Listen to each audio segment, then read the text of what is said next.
Sanibona njalo. Welcome back to enye video yami. Yabonga kakhulu ukuthi ungene.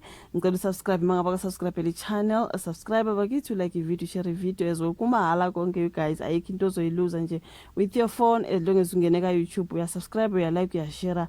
Ayikho nje into oyithathelwayo into ekanjalo. Support ithanda nje ukuthi uyangivotela into ekanjalo.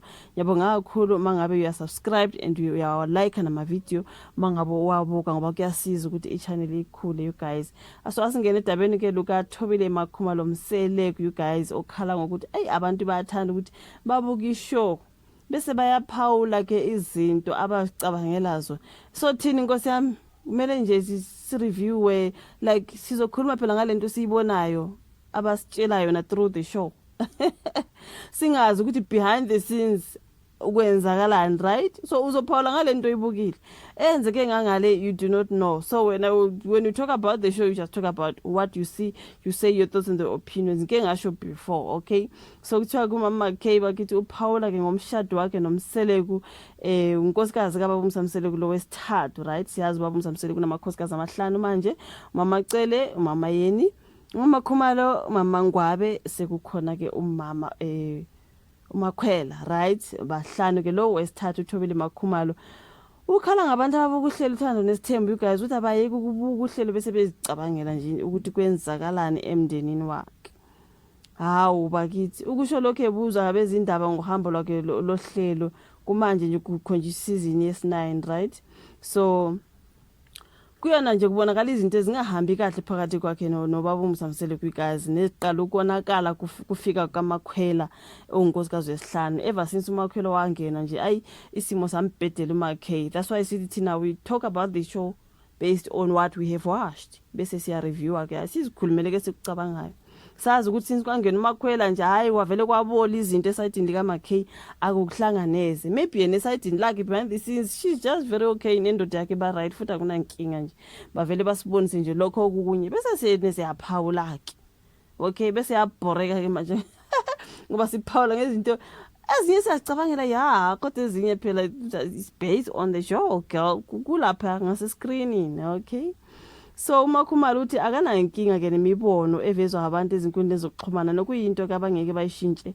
Uthe ngesikhathi ke njengomndeni bekhetha ukunekela umphakathi impilo yabo babazi ukuthi kuzovela imibono emihle kunye nemibi.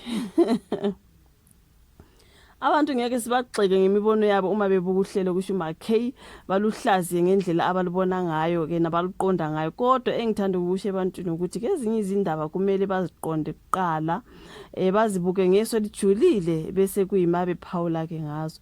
Akulula ngezinye izikhathi kunzima kakhulu kuba ingxenye yalomndeni kodwa engakusho ukuthi ke sizikhethele futhi impilo nje iyaqhubeka kusho ke uMakhumalo you guys.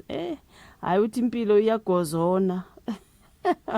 Uthena kwaziyo ngokuba sohlelweni olufana nalolu ukuthi ke kukhona abazomthanda abanye bamgxeke ngezinto ezenzeka khona. So uthi mina ohlelweni noma ngingekho kulona ngiyilo umuntu enguyena nje uqonda ukuthi uhlelo luyafika siqophela uphinde luhambe siphila impilo yethu nje kungenze ngama endaweni eyodwa. Angizibone ngingisaziwayo uma ngihlangana nabantu nje umuntu ojwayelekile emphakathini. Wonke umuntu ngiyamhlonipha ukuba semehlweni omphakathi. Akungenzi futhi ukuthi ngikhokhumale ngoba izinto ezinhle umuntu anazo azizinkulu kunoNkulunkulu kusho Makhe, okay? Uthi abantu kumele bazi ukuthi impilo yakhe ayikhona kuphela lokho abakubona ku television ngoba kuyimpilo yakhe encane kakhulu lena esiyibona lapha on the show, okay? Ikhona impilo yakhe right ephelele futhi nje egcwele behind the scenes lokho esingakuboni thina singakwazi.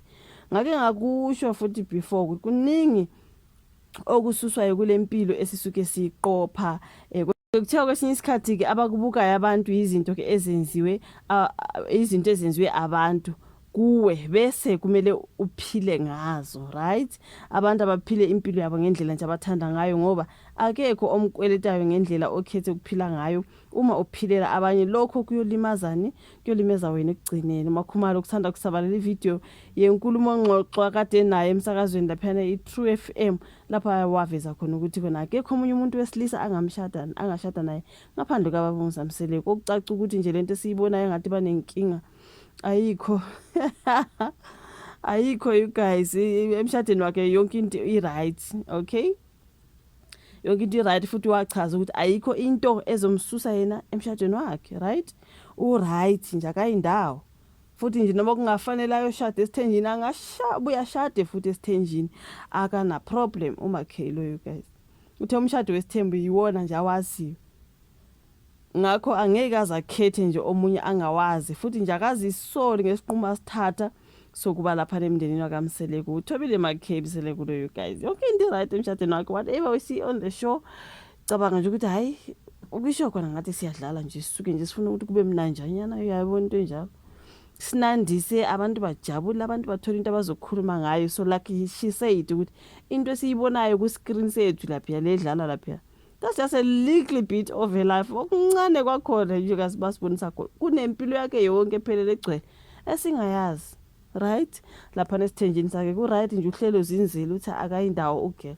Okucaca ukuthi le confusion esibonayo is not exist. I don't think it exists. But anyways, the show is good. Siqhubeka ngempilo siyaphambili. Impilo iyagozona like. Thank you so much ukuthi ibukeke le video. Ushuvo la ka comment section ngomama K nesithembo sakhe uyasithanda uhleli. Whatever we think, whatever we see, hayi asikhohle na ikho yonke leyo nje. Thank you so much ukuthi ibuke video.